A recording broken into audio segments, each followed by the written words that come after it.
Okay,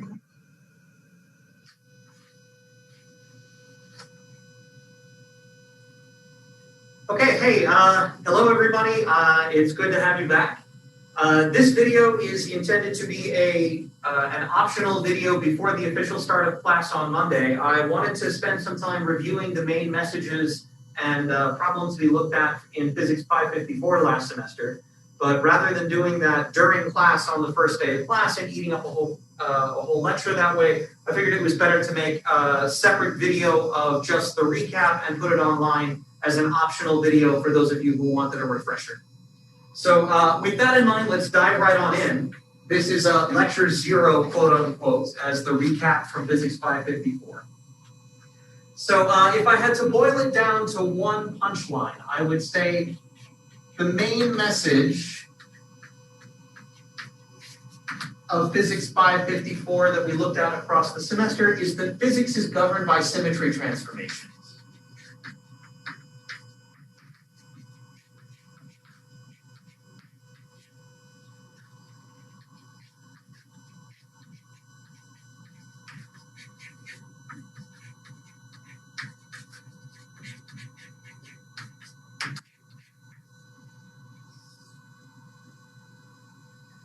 So this was a theme that we looked at in classical mechanics and in quantum mechanics, and there were a couple of pieces to it. The first is that symmetries lead to conserved quantities.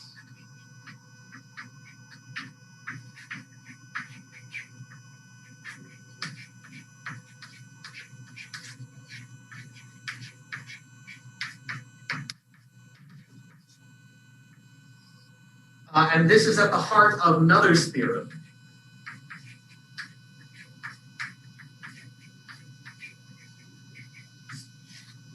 And the second part, which is equally important, is that the symmetry, or the conserved quantity that comes from that symmetry, is the generator of the symmetry itself.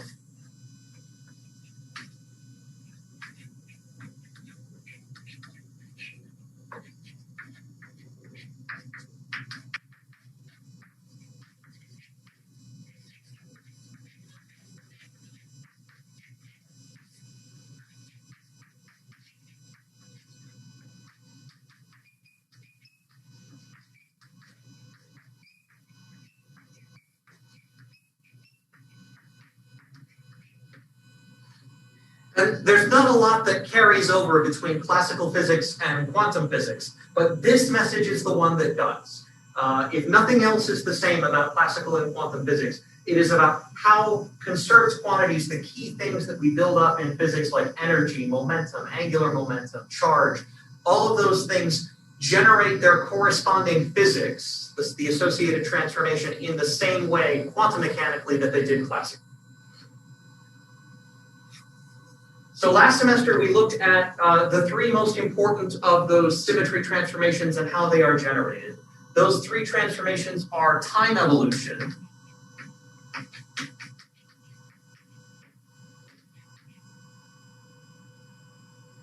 so something like taking a function psi of t and evolving it forward in time to psi of t plus delta t.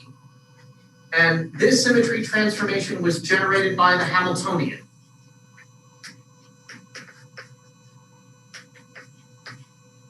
also known as the energy.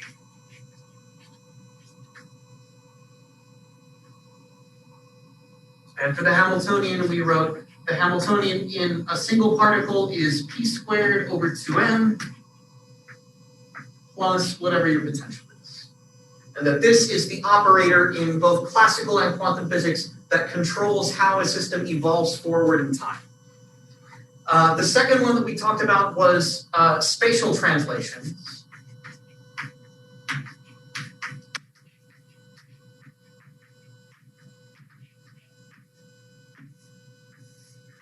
So this tells you how to take a function at a given position r and shift it by a displacement delta r. And we saw that the generator of spatial translations was the linear momentum.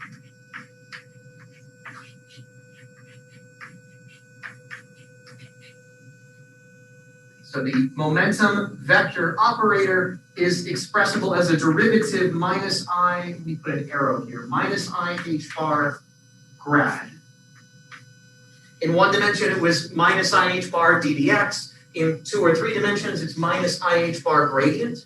The arrow here means that this is the representation of this abstract operator in a position basis. And the last transformation that we talked about last semester were the rotations.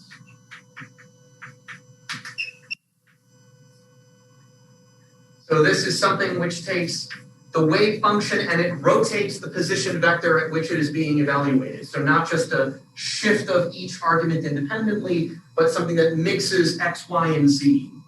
So I think it's easiest to write this in matrix form. This is some rotation matrix acting on the position vector r. And after the rotation matrix rotates it, you get a new rotated position vector. And the rotations were generated by angular momentum.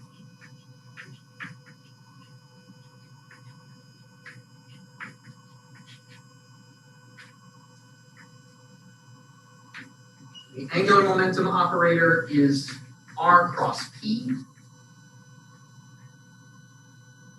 And in a position basis, the angular momentum operator can similarly be written as minus I h bar, a unit vector in the direction of the angular momentum, and a derivative with respect to the angular rotation.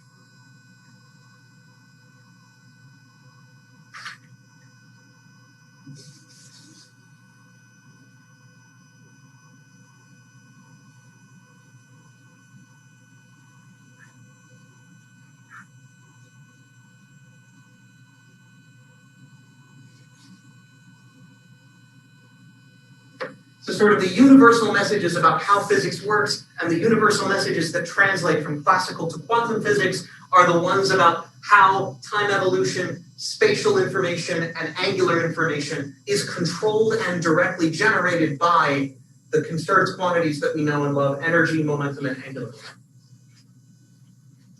So more specifically, the mechanism by which we write the symmetry transformation, the formula for how these things generate the symmetry transformations, is written algebraically.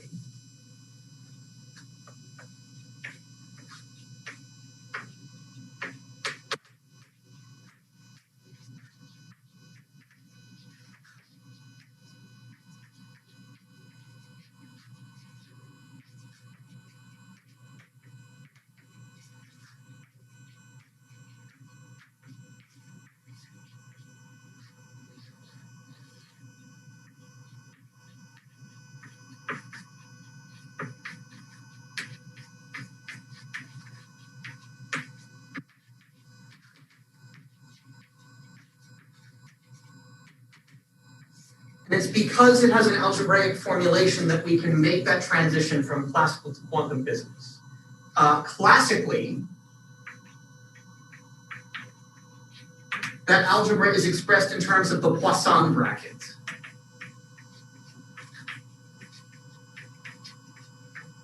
Which was written curly brace of variable A with variable B. And this was defined as a sum over all coordinates and momenta of a set of partial derivatives. Derivative of A with respect to coordinate Qi, derivative of B with respect to conjugate momentum Pi, minus the other way around.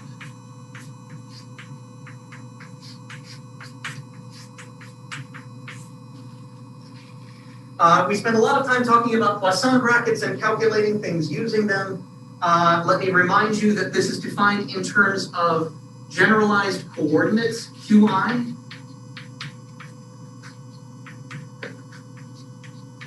and canonically conjugate momentum.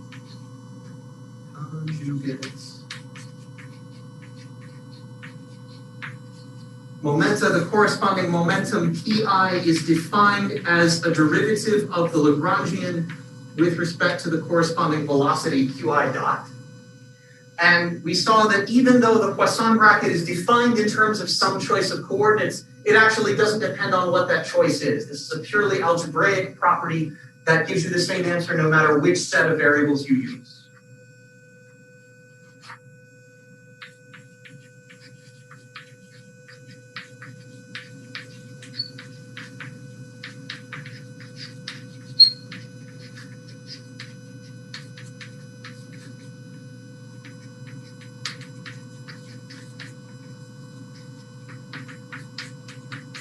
independent of your choice of which coordinates and momenta qi or pi you take.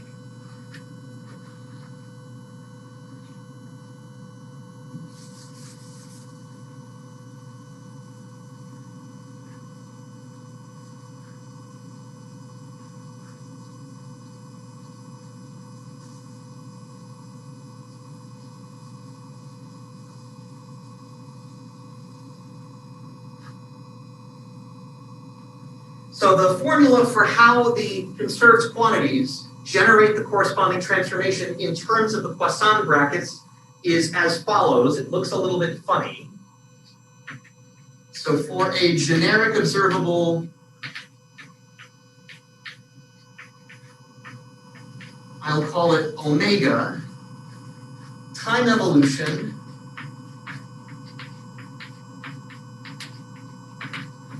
is given by the Poisson bracket with the Hamiltonian. So the time-evolved observable omega of t is e to the Poisson bracket of fill in the blank with the Hamiltonian, and you evolve in time by an amount t, and this acts on the unevolved observable omega naught. So this fill in the blank, to recall, means you have this exponentiated Poisson bracket, most clearly defined in terms of a power series. And every time this Poisson bracket with the fill in the blank acts on that observable omega, you plug it in. So this is a series of 1 plus Poisson bracket with t plus 1/2 Poisson bracket of the Poisson bracket with the Hamiltonian with time and so on. So it's a whole series of nested Poisson brackets. It's the formal solution, but it's a little bit ugly in this form. Similarly, we can write down the formal solution for spatial translations. These are generated by the momentum operator, Poisson bracket with momentum. Sorry, omega of, omega of r is e to the Poisson bracket with the momentum vector, dot product with the displacement r. And similarly for rotations,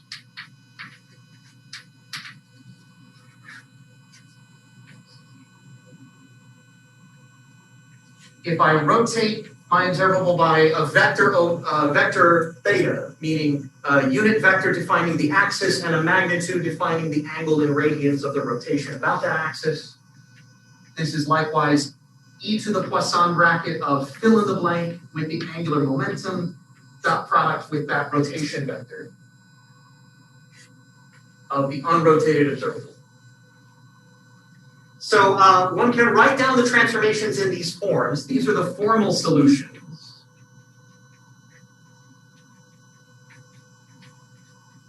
They look a little mysterious in this form, but if you expand them out for a small amount of time evolution or a small displacement or a small rotation, they give you back all the usual formulas about how you take a vector and rotate it in space, for example.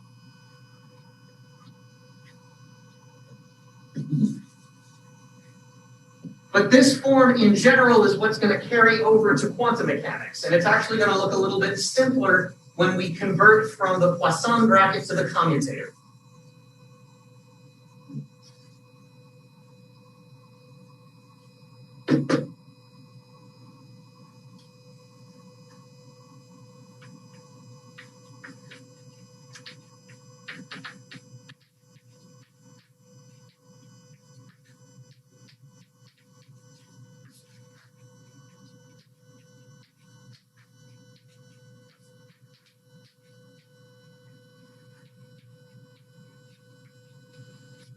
So the process of going from classical mechanics to quantum mechanics is called canonical quantization.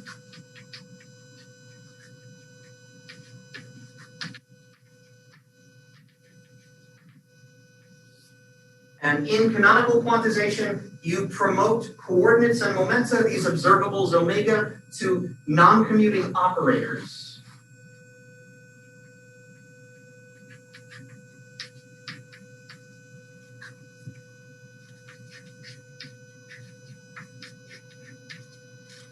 So this omega, which was some observable that was a function of coordinates and momenta, now becomes a non-commuting operator omega and the coordinates and momenta themselves are also operators as well. And the well-defined way in which we preserve the physics of this transformation is by promoting the Poisson bracket to a commutator.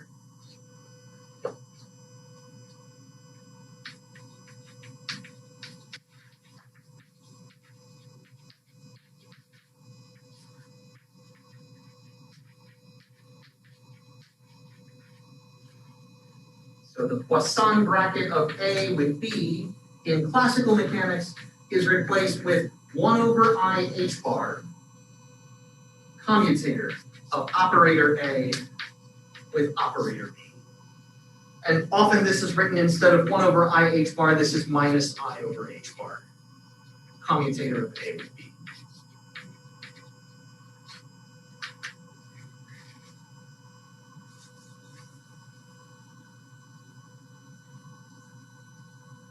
And so this prescription gives us all of the critical physics that describes how quantum mechanics works.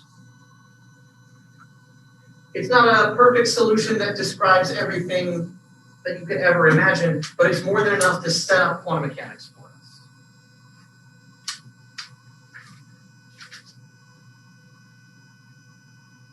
us. It's worth mentioning again in words, the reason that this correspondence is possible is because the formulation is algebraic.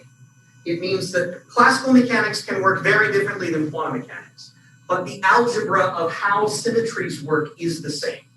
And so it's possible to have a correspondence between classical and quantum mechanics because they are two different representations of the same algebra. It's possible because the algebraic properties of the Poisson bracket work the same way as the algebraic properties of the commutator, and it's possible to map one onto the other. Okay, so with this, we were able to construct the basic workings of quantum mechanics, starting with time evolution.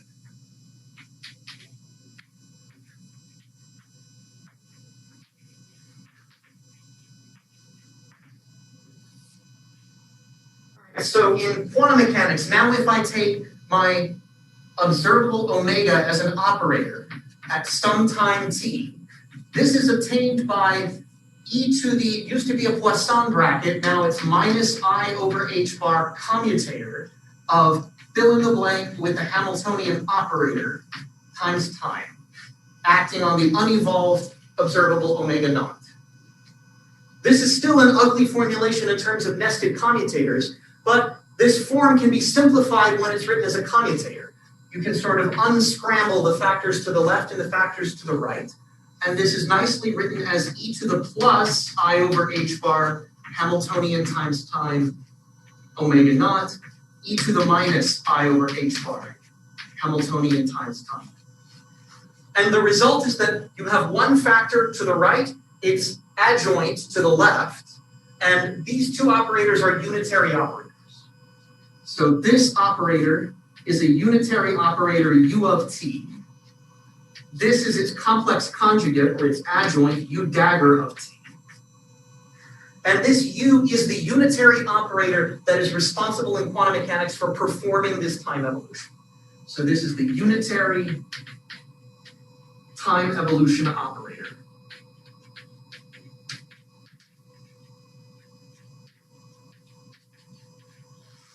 So we can write, in general, any observable evolved to a later time is u dagger of t, omega naught, u of t. This formulation where the operator itself has time dependence is referred to as the Heisenberg picture.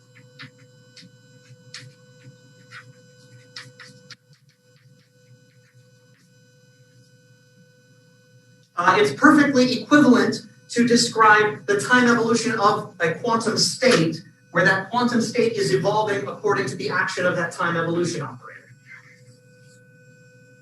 So the time evolution operator evolves a quantum state. This is referred to as the Schrödinger picture.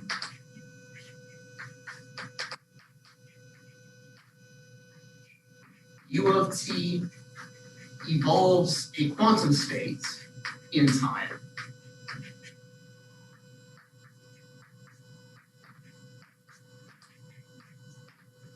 So I would say the state psi of t at some later time is obtained by the time evolution operator u of t on the state at time t is equal to 0. And this is just e to the minus I over h bar Hamiltonian times time psi naught. This equation that fully solves for the time dependence of a quantum state can be recast as a differential equation. That differential equation is called the Schrodinger equation. So this is equivalent to I h bar dEt psi of t equals Hamiltonian psi of t. And this is the time-dependent Schrodinger equation.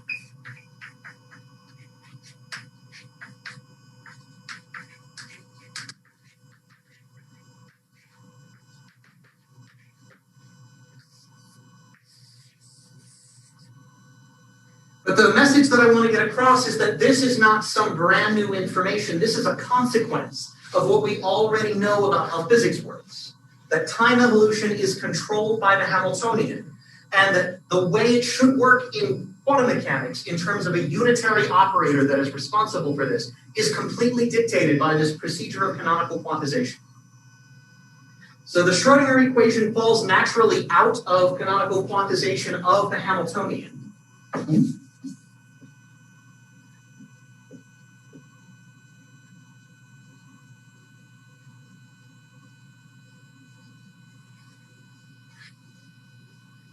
The time-dependent Schrodinger equation tells you how a quantum state evolves forward in time. Its counterpart, the time-independent Schrodinger equation, tells you what the stationary states are.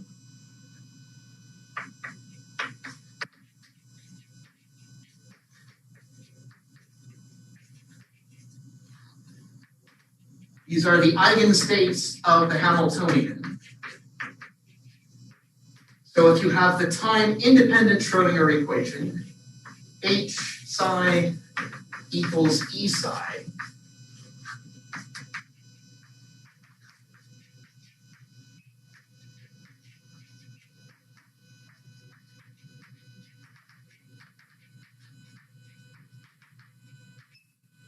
And this is equivalent to saying that the state psi as a function of time doesn't really change in any significant way. It just has a complex phase oscillation. Its time dependence is completely dictated by this, u of t. And since it's an eigenstate of the Hamiltonian, h psi becomes just the energy. So the evolution in time is completely trivial. It's just a complex phase, e to the minus I over h bar, energy times time.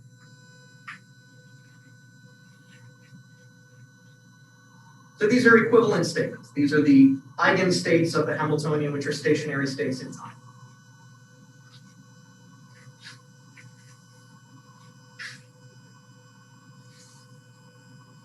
That is canonical quantization of the time dependence through the Hamiltonian. Next, let's take a look at the canonical quantization of spatial translations, which are governed by momentum.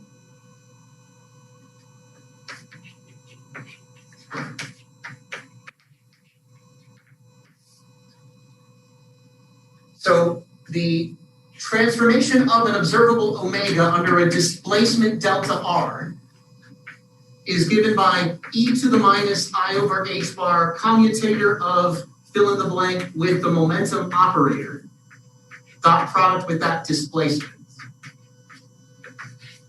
acting on the untransformed observable omega naught. This can again be untangled once it's a commutator into e to the plus I over h bar p dot delta r omega naught e to the minus I over h bar p dot delta r. These are again unitary operators that perform the translation. So we could call this the unitary operator u of delta r. I think in class we called it also t of delta r, the translation operator. And then this is its counterpart, u dagger, or if you prefer, t dagger. And this lets you express the transformation of the operator in terms of u dagger of delta r, omega naught, u of delta r. And in the same way, this unitary operator is what performs translations of a quantum state.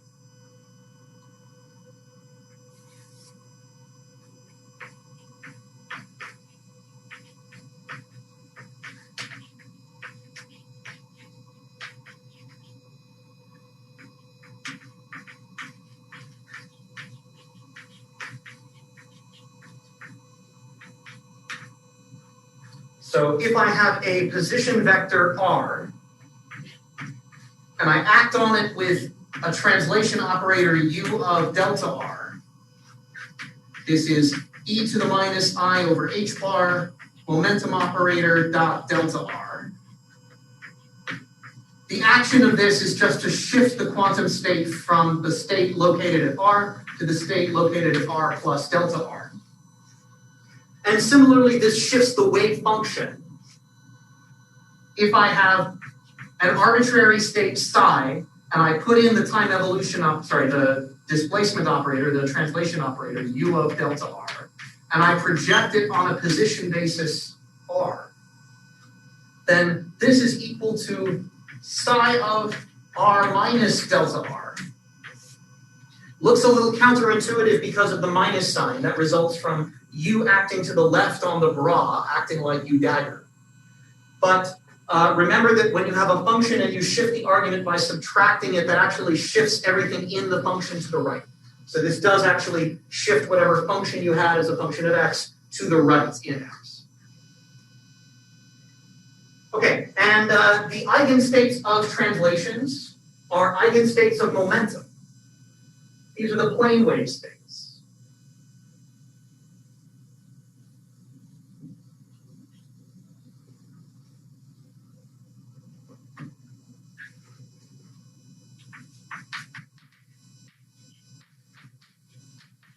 Eigenstates of translations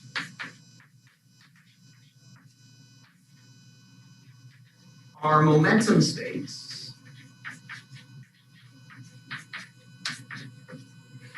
And these are the plane waves.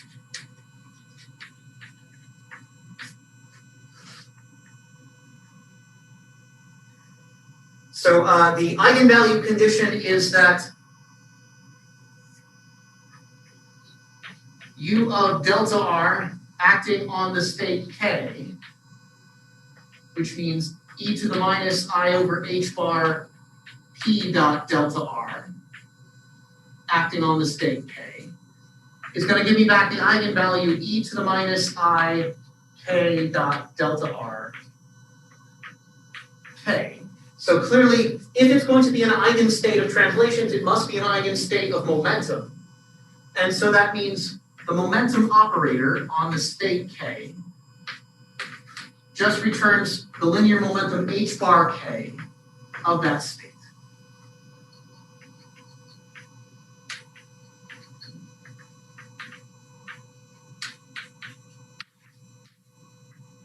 So if a state is an eigenstate of momentum, it is translationally invariant. And if you plug this in as a differential equation to find out what the wave function looks like, you get exactly the plane waves. So the wave function k projected onto the state r is 1 over 2 pi to the 3 halves in 3 dimensions e to the I over h bar, or let's just say e to the I k dot r. This normalization factor 1 over 2 pi to the 3 halves is the normalization factor in 3 dimensions. If you're working in a different number of dimensions in 1 dimension or 2 dimensions, you get a factor of square root of 2 pi for each dimension. So in general, it is 1 over square root of 2 pi to the number of dimensions.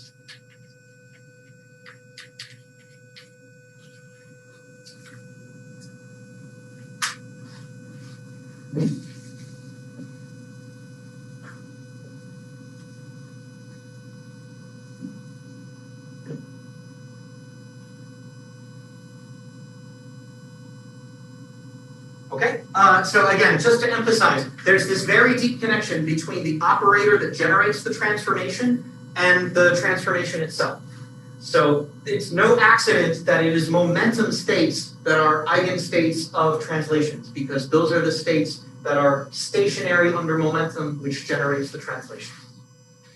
So for the same reason, the angular momentum states are going to be the ones that generate rotations. Rotations in quantum mechanics are going to look similar.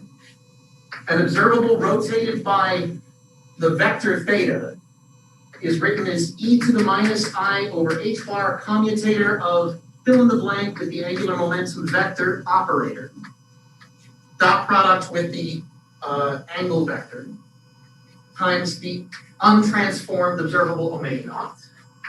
You can untwist this and write it as e to the plus I over h bar, L dot theta, omega naught, e to the minus I over h bar, L dot theta. And again, these are the unitary operators in quantum mechanics that perform the rotation. So this is u of theta, and this is u dagger of theta.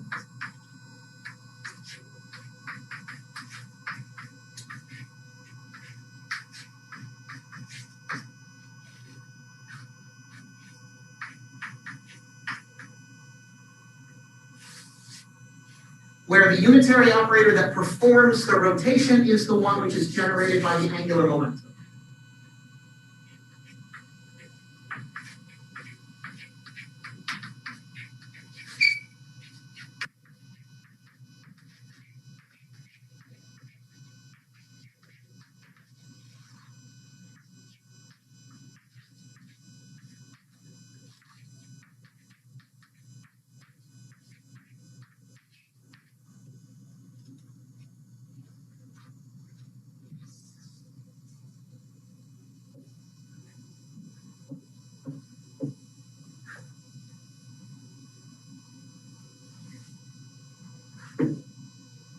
So this is the operator that takes a quantum state located at position r and it rotates it to the new quantum state at the rotated position.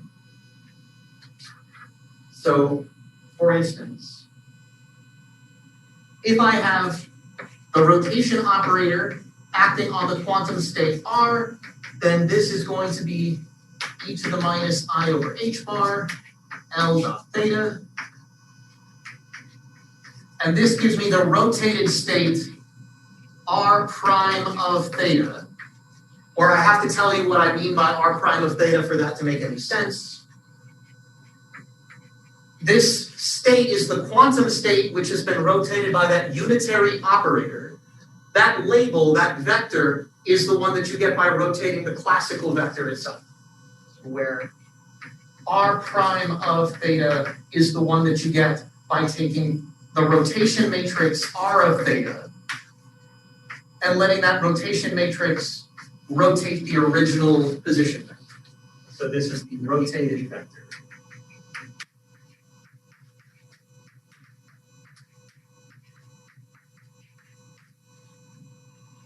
So for example, in 2 dimensions, that rotation might be cosine theta, negative sine theta, sine theta, cosine theta. In 3 dimensions, it's messier, but you can write it out in terms of the Euler angles. Now, there's one thing that's different about the angular momentum operator than the linear momentum operator, which is that the 3 components of the angular momentum vector do not commute with each other. So that means I can't immediately tell you about the eigenstates of the angular momentum operator. Since the components don't commute, they don't have shared eigenstates.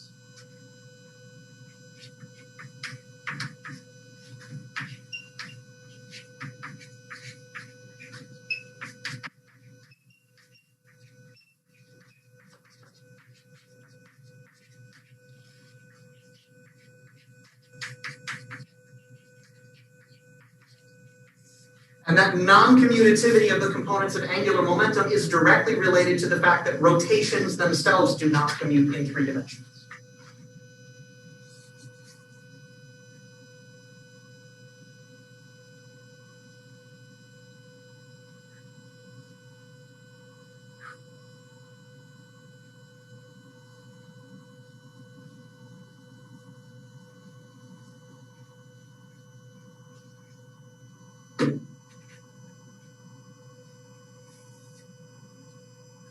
So not only do those components not commute with each other, they do not commute in a very specific way. They have their own commutator algebra.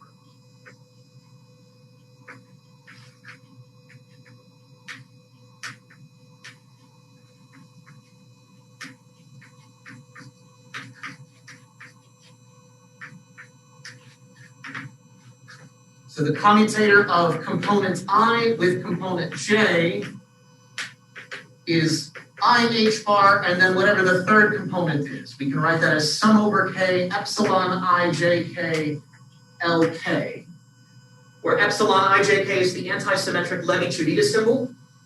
And so this means, for example, commutator of Lx with Ly is I h bar Lz, and all cyclic permutations of this.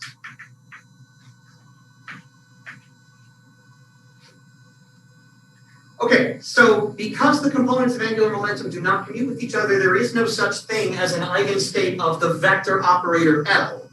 The closest we can get is to specify simultaneous eigenstates of the scalar L squared, telling you the magnitude of the angular momentum, and one of its components, which is conventionally taken to be Lz.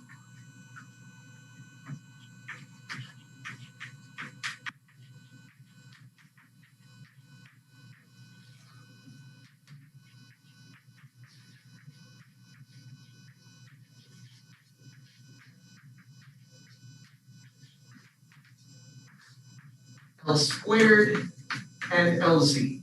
And that's because these guys have zero commutator with each other. And since they commute, they can be simultaneously diagonalized. So the angular momentum states are defined as those simultaneous eigenstates. L squared returns the quantum number h bar squared L plus 1. So the total angular momentum quantum number L is associated to the eigenvalue of L squared through h bar squared L plus 1. And the z component of angular momentum is associated with the so-called magnetic quantum number M, and this is M h bar Lm. So these are the angular momentum eigenstates.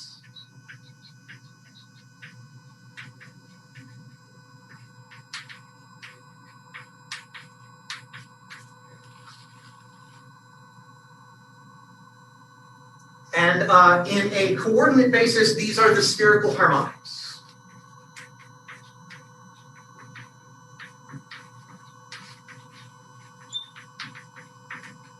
If you take that simultaneous eigenstate Lm and you project it onto a coordinate basis with angles theta and phi in spherical coordinates, this is the spherical harmonic Ylm of theta and phi. You can look up standard relations for the first few spherical harmonics, and there are recursion relations to generate the rest.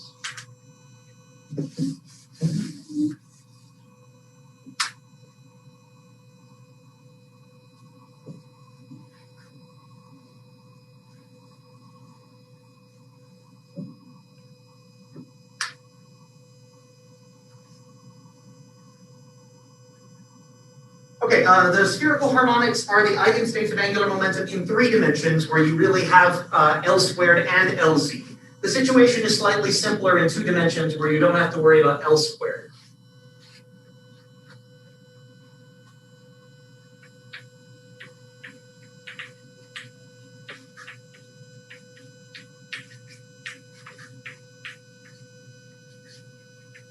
Eigenstates of Lz alone, something you encounter, for instance, in 2 dimensions or in cylindrical coordinates.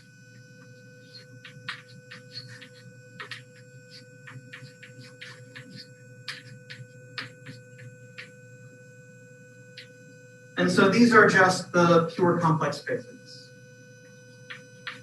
Lz on M is mh bar M, and this wave function M just projected onto the azimuthal angle phi is 1 over square root of 2 pi e to the im phi.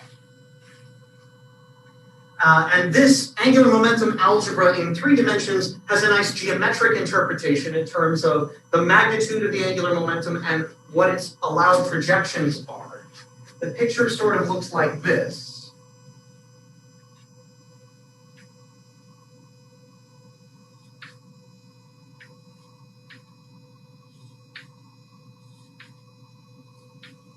So for instance, if I have L equals 3 in 3 dimensions, then my allowed projections of the angular momentum component LZ are LZ equals 0, LZ equals plus h bar, LZ equals plus 2h bar, LZ equals plus 3h bar, and similarly minus h bar, minus 2h bar, minus 3h bar. So altogether, the allowed values of the magnetic quantum number m can go from minus L up to plus L. And there are in total L positive numbers, L negative numbers, and 0 if this is an integer. In total, there are 2L plus 1 allowed values of m.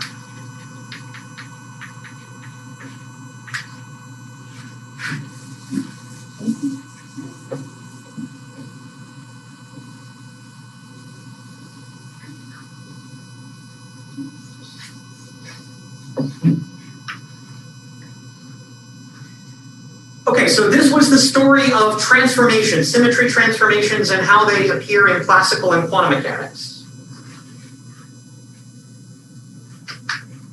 In addition to the general story of how quantum mechanics works, we also studied a variety of standard problems.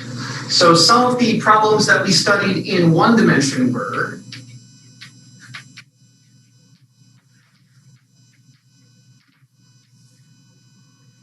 we looked at the free particle, where the free particle V equals 0.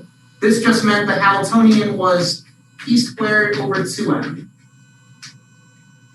And since the Hamiltonian is just a function of the momentum operator, the eigenstates of the Hamiltonian were just momentum eigenstates, which are plane waves. So this had plane wave solutions.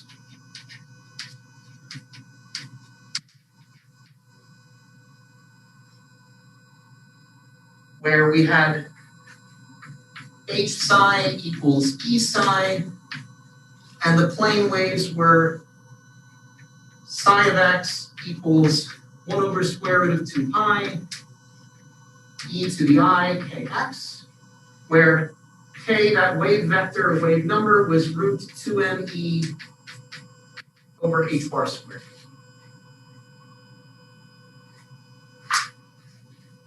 The free particle is really the trivial case, but with very slight modifications, we got our first set of calculations out of it.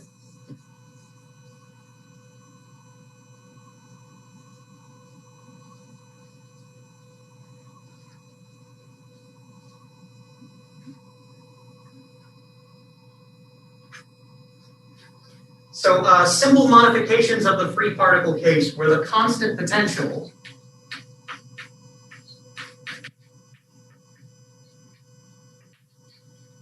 so that is V equals some constant value V naught times the identity operator. And in this case, our Hamiltonian was p squared over 2m plus a constant.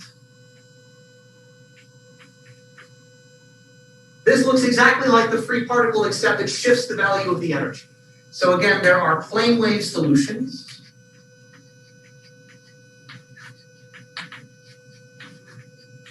Effectively shifted energy.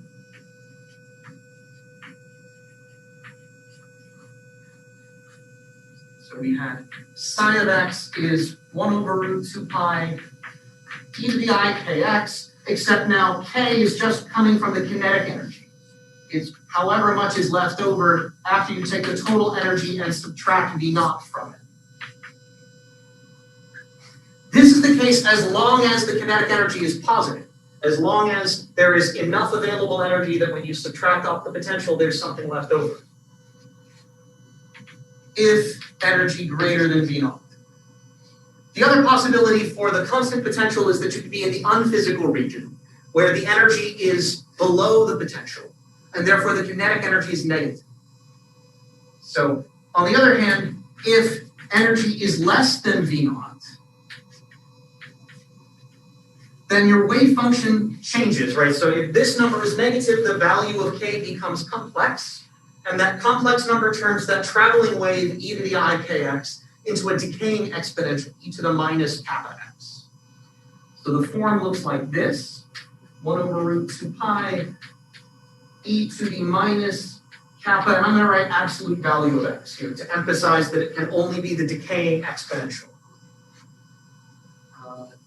That's a decaying exponential. And the rate of decay is sort of the sign changed version of this square root. 2m v naught minus the energy over h bar squared.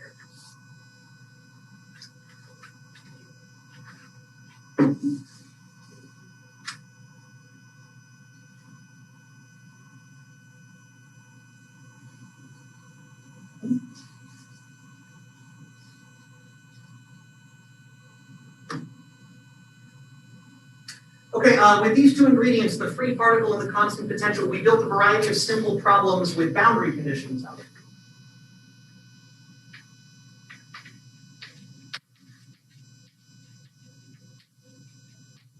So we did things like the square well, the finite and the infinite square well, and the delta function, the delta potential. In general, these problems that are mostly looking like the free particle or the constant potential are just built out of these solutions we already know, but there are boundary conditions involved.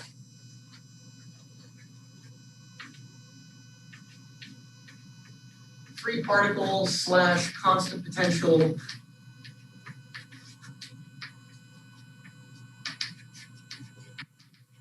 with boundary conditions.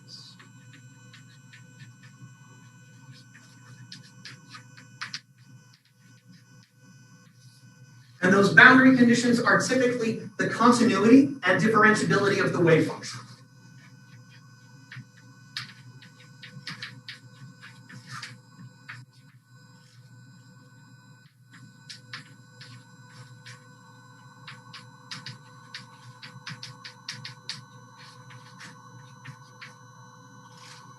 And for the special case of the delta potential, the fact that the delta potential goes to infinity and is singular at a point actually disrupts that second boundary condition. It breaks that differentiability.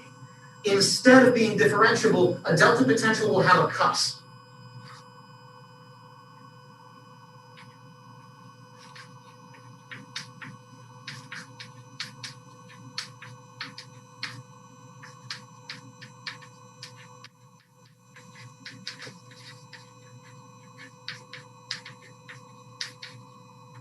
Not differentiable, instead it has a cusp.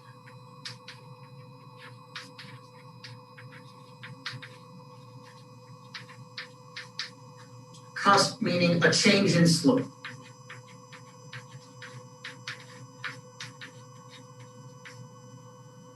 To figure out what that change in slope is, you have to integrate the Schrödinger equation. You have to use the fact that the integral of the delta function gives you a finite number, even though the delta function itself is infinite.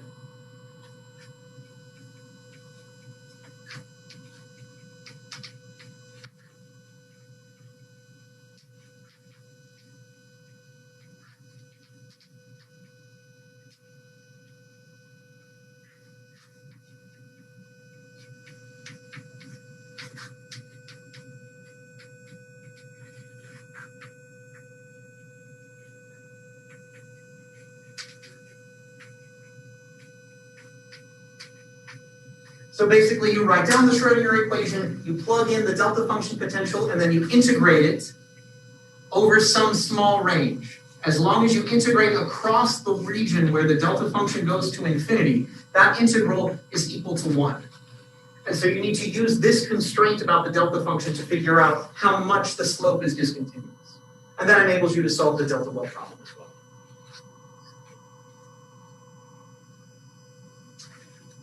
Okay, another class of problems that we looked at in simple one-dimensional setups were scattering theory from simple one-dimensional barriers.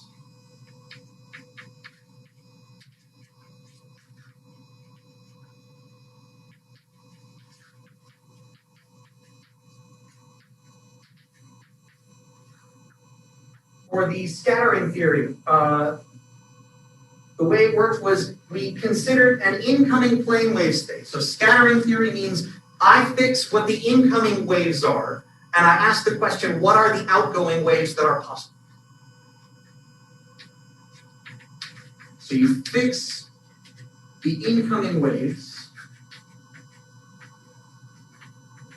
So typically we would have something like psi incident of x is some coefficient e to the I kx. If it comes in with this momentum, then we ask the question, what are the outgoing waves? So we would set up the problem with this incoming wave. We would solve for the outgoing waves. In general, in one dimension, there can only be two. You can have one that goes backwards, which is the reflected wave, and one that goes forward, that's the transmitted wave.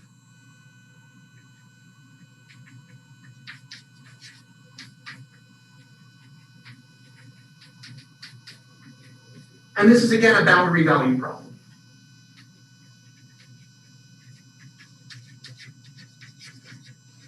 Boundary conditions of the Schrödinger equation.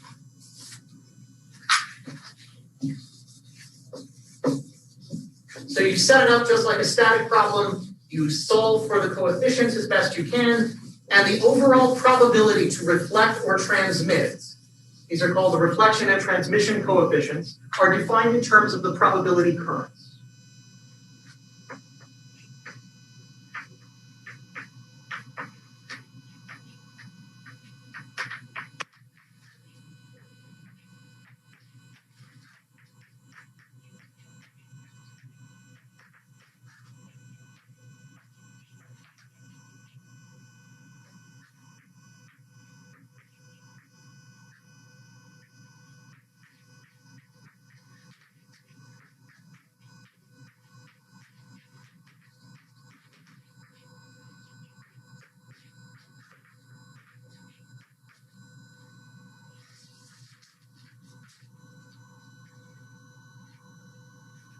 So these are defined in terms of the probability current.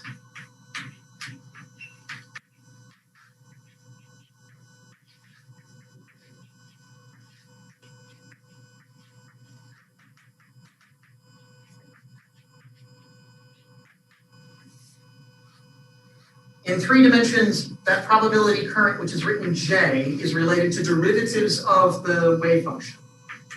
Minus IH bar over 2m, psi star, gradient of psi, minus psi, gradient of psi star.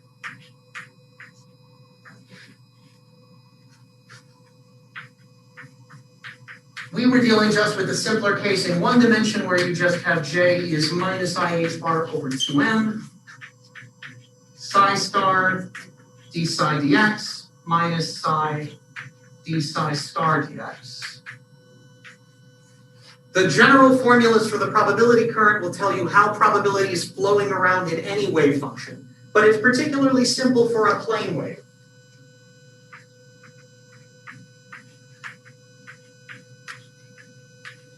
So if I have a wave, psi is a e to the I kx, and I plug it into this formula, I get something particularly simple.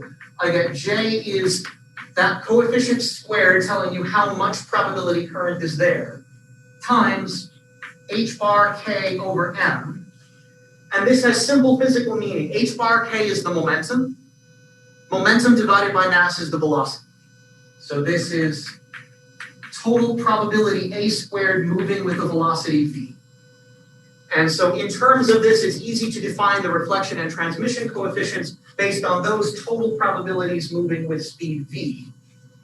So the transmission coefficient is just the magnitude of the transmitted probability current divided by the incident probability current.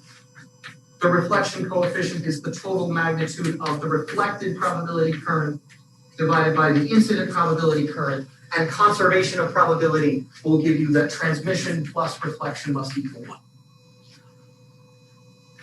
So with this, we solved a few simple examples, square well barriers, the delta barrier, and so on.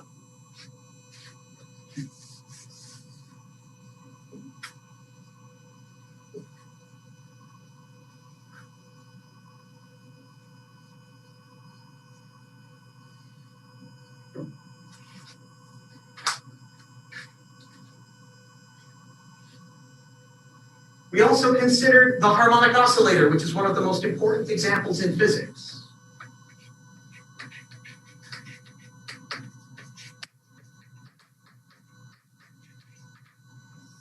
For the harmonic oscillator, the potential V of x was 1/2 m omega squared x squared, which meant that the Hamiltonian H was p squared over 2m plus 1/2 m omega squared x squared.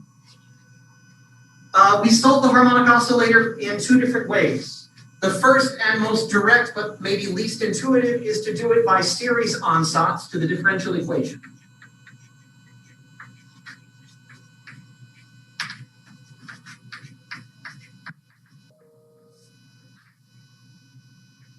To the time-independent Schrödinger equation.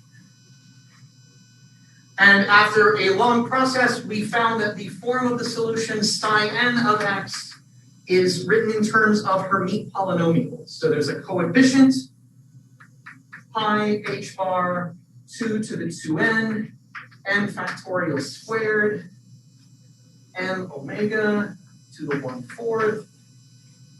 You have a Gaussian tail, e to the minus m omega over 2h bar x squared. And then the Hermite polynomials hn, whose argument is root m omega over h bar x. So the pieces of the wave function that come out are Gaussian tails at long distances times some polynomial behavior, the Hermite polynomials.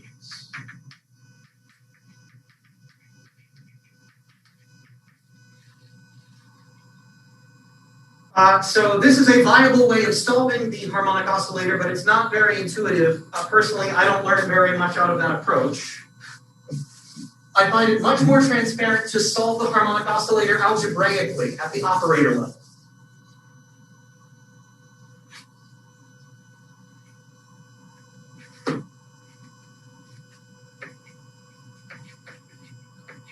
Solved algebraically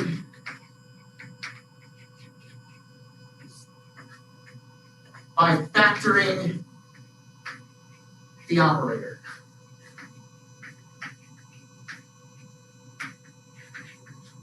The key observation is that this Hamiltonian, which is quadratic in both the momentum and the position, can be written like a difference of squares, a plus b times a minus b. It's a little bit more complicated than that because these guys don't commute with each other, but the idea still works. When you do it, the operators that you define are called A and A dagger. A is square root m omega over 2h bar x plus I over square root 2m omega h bar p. And a dagger is the same thing with the minus sign. M omega over 2h bar x minus I over square root 2m omega h bar p. And in terms of these are referred to as the creation and annihilation operators. A dagger is the creation operator, A is the annihilation operator. And in terms of these, when you plug it back in, the Hamiltonian does factor beautifully into a difference of squares. And it looks like A dagger A plus 1/2 h bar omega. That extra plus 1/2 comes from the commutator, the fact that these guys are operators that do not commute with each other. Otherwise, it looks like that x squared plus p squared factored beautifully into x plus p and x minus p. In terms of this, we were immediately able to solve for all of the allowed states of the harmonic oscillator using the algebra of A and A dagger.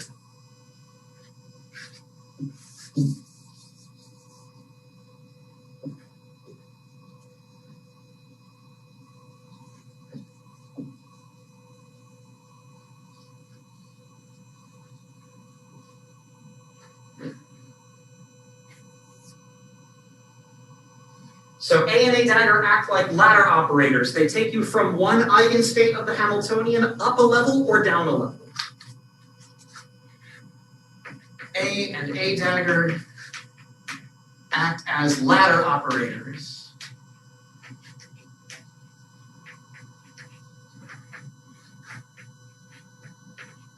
To find the eigenstates of H. So that statement is encoded in the following commutation relations. The annihilation operator with the Hamiltonian gives you back the annihilation operator with a minus sign. So it takes you down a level, subtracting one quantum of energy.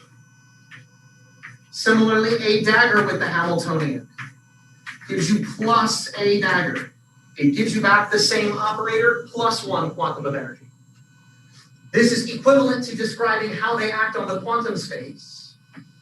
The annihilation operator A acting on the quantum state n takes you down a level, n minus 1 with some coefficient. A dagger acting on the quantum state n is the creation operator that takes you up a level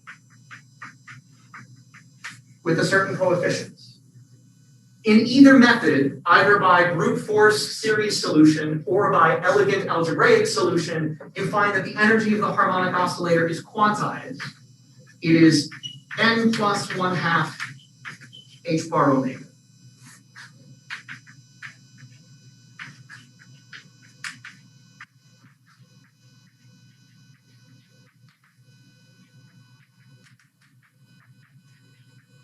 And these two approaches are completely equivalent. Okay, the last thing to mention before I wrap up is how to write down the Schrodinger equation in 2 and 3 dimensions in terms of the angular momentum.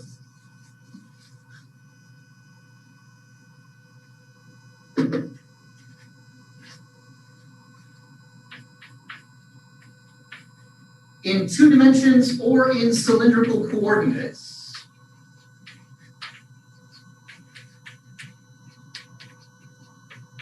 the textbook uses rho, theta, and z, rho, phi, and z, where rho is that 2-dimensional distance in the xy plane. The Schrodinger equation is minus h bar squared over 2 mu, Laplacian of psi plus v psi equals e psi. Note here that we're using mu for the mass instead of m because m is going to refer to the magnetic quantum number in terms of angular momentum.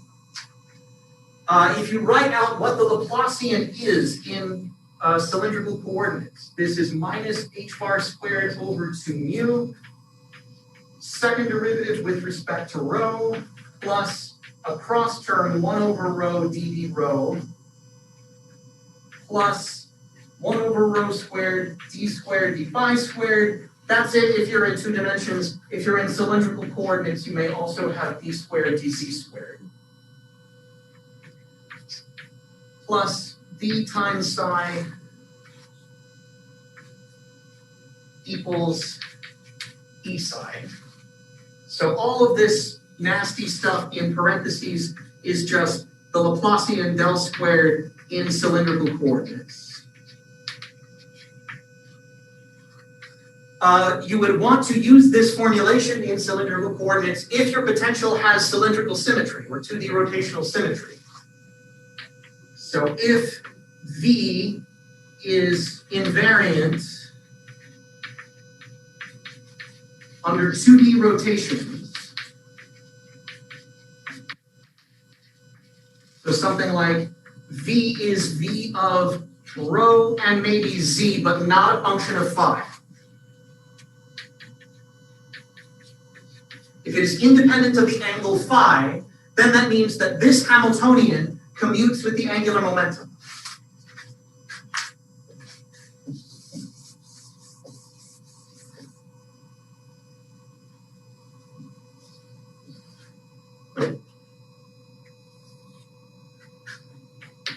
So if V is independent of phi,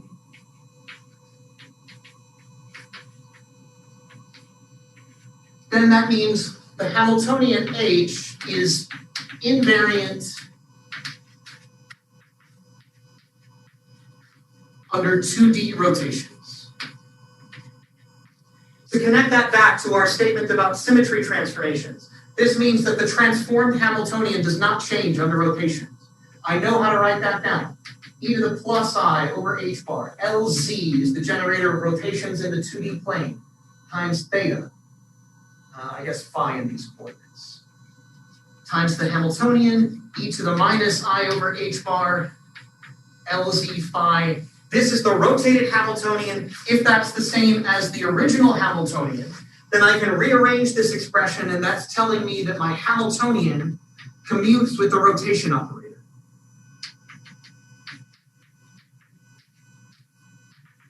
If it commutes with the rotation operator, it commutes with its generator.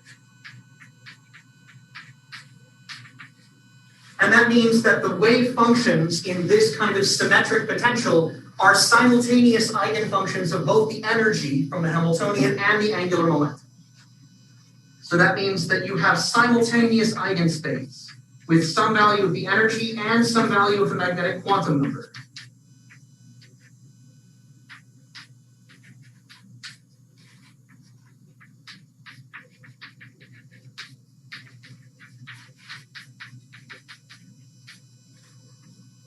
They are simultaneously diagonalizable.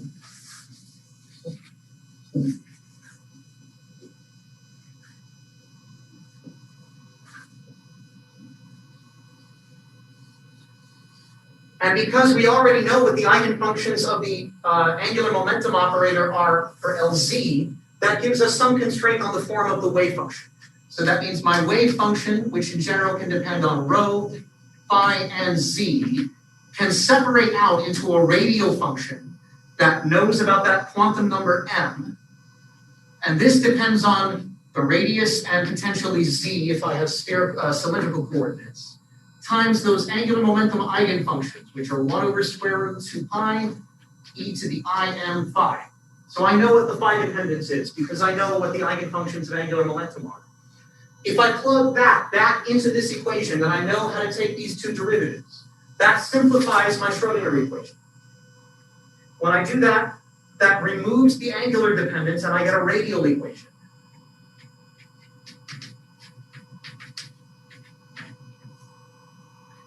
I have minus h bar squared over 2 mu, d squared, d rho squared, plus 1 over rho d rho, plus h bar squared, m squared, over 2 mu rho squared plus v of rho and z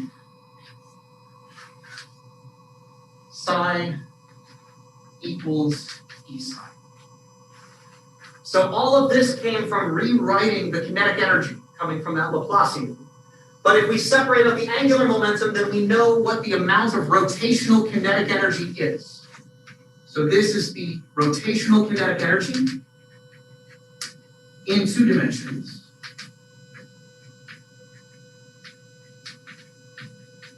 It is equal to angular momentum squared divided by 2 times the moment of inertia. The angular momentum for LZ is mh bar squared, and that denominator, this is 2, the moment of inertia for rotation about the z-axis is the mass times the distance squared. So this term is also referred to as the centrifugal barrier.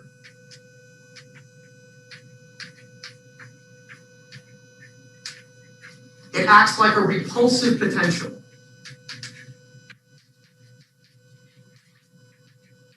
So this is really constructing an effective one-dimensional equation. I should have said that this is not the full psi anymore. This is just the radial part, since we've removed the angular information.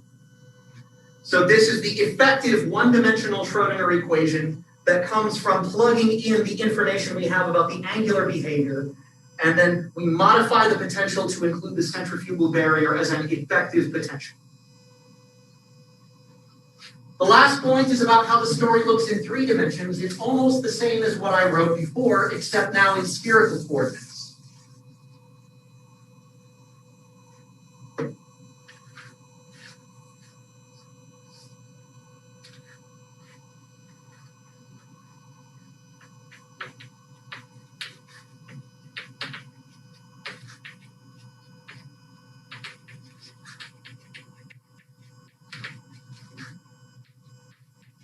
R beta phi. So again, I write down the Schrodinger equation, minus h bar squared over 2 mu. Now the Laplacian is even scarier.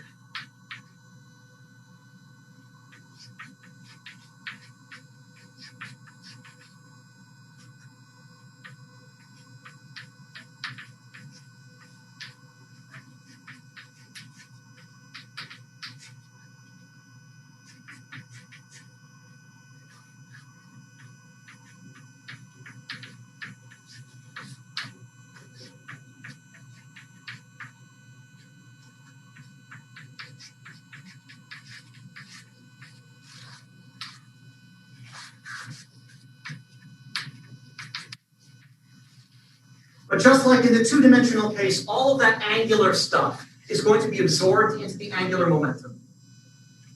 So as we saw before, you would want to use this kind of formulation in spherical coordinates if your potential is rotationally symmetric. So if you have 3D rotational symmetry, so that your potential is a function only of the distance from the origin and not any of the angles, then by the same reasoning, your Hamiltonian commutes with all components of angular momentum. It's invariant on the rotations about any axis. And that means the Hamiltonian and the angular momentum can be simultaneously diagonalized. Now you can't diagonalize H with all 3 components of L because they don't commute with each other. But you can simultaneously diagonalize H with L squared and with LC. So you have a simultaneous set of eigenstates whose quantum numbers are energy, L, and M.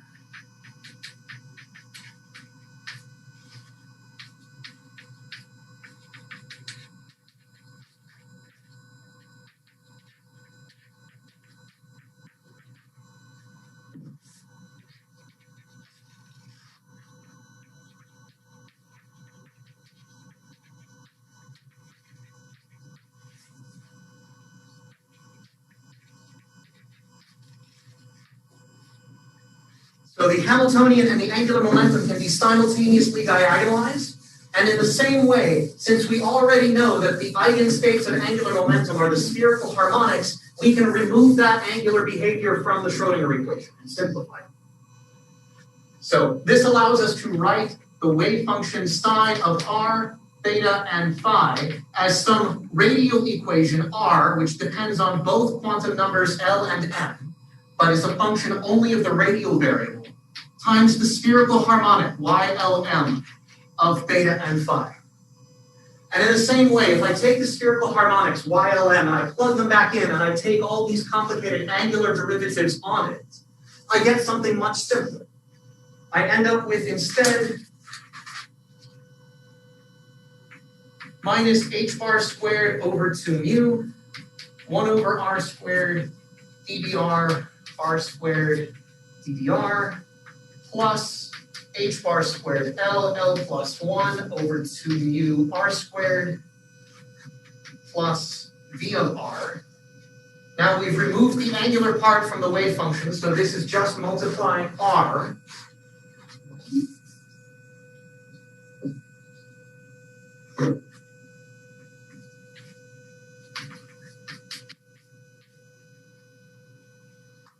So in the same way as before, as in 2 dimensions, now the angular information coming from having a fixed angular momentum associated with a fixed rotational kinetic energy is effectively being added to the potential as the centrifugal barrier in 3 dimensions.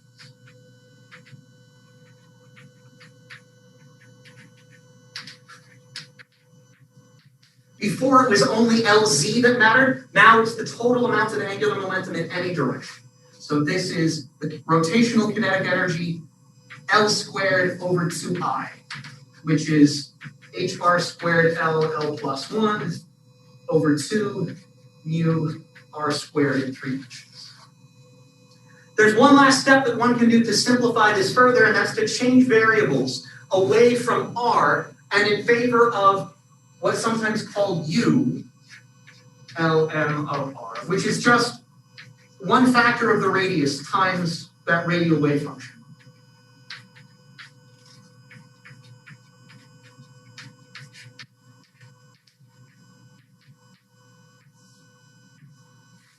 In spherical coordinates, this change of variable actually has a very nice physical interpretation.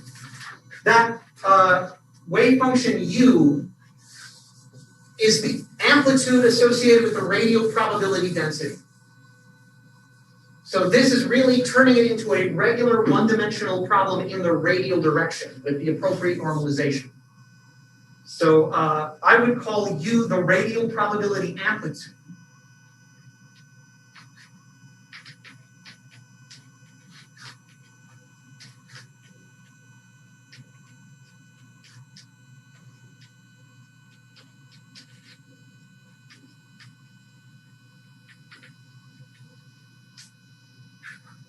The reason is that if you look at the probability as a function of radius, this is proportional to, let's see, so it's right at the angular variables. So I have integral d phi from 0 to 2 pi, integral d theta from 0 to pi. The volume element in spherical coordinates is r squared sine theta dr d theta d phi. There's the dr, the d theta, and the d phi. And then I have psi squared. So psi squared is the probability density per unit volume. If I integrate over the angles and I plug in this formula,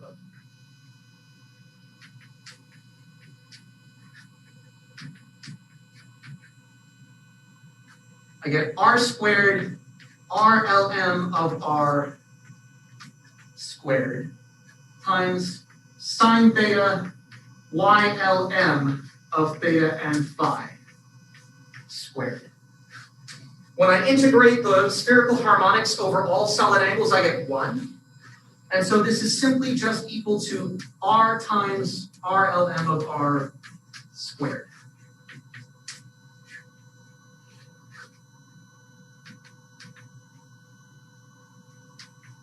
So this is very much like in one dimension dp dx is the modulus of psi squared. This is ULM of our modulus squared. So the meaning of this change of variables is you're just absorbing the factor of r that's present in the spherical coordinate wave function, or the phase space. And that completely simplifies also this radial derivative. It makes it look exactly like a problem in one dimension.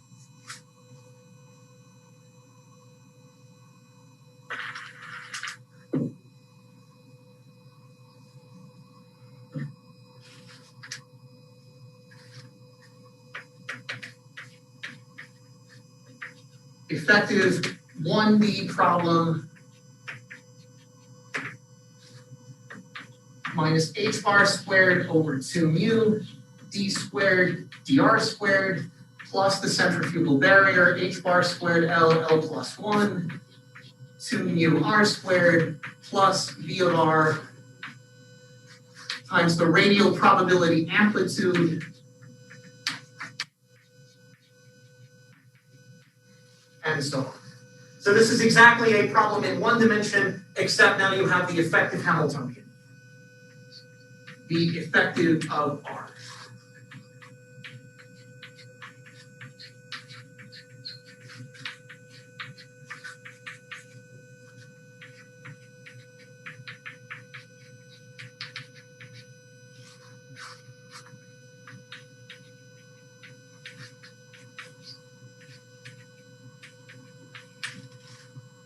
And with this, you can solve problems for Hamiltonians in 2 dimensions and 3 dimensions using the standard techniques that we've already discussed in 1 dimension. Okay, I think that was everything that I had wanted to cover. This was already a lot, but I hope you can take your time and go through this at your leisure. We will begin class on Monday, continuing where we left off at the end of last semester by discussing spin and how the addition of internal degrees of freedom acts like an extra angular momentum, because you have to rotate more than just space. You also have to rotate the internal matrix itself. So thank you very much, and I look forward to talking to you guys on Monday.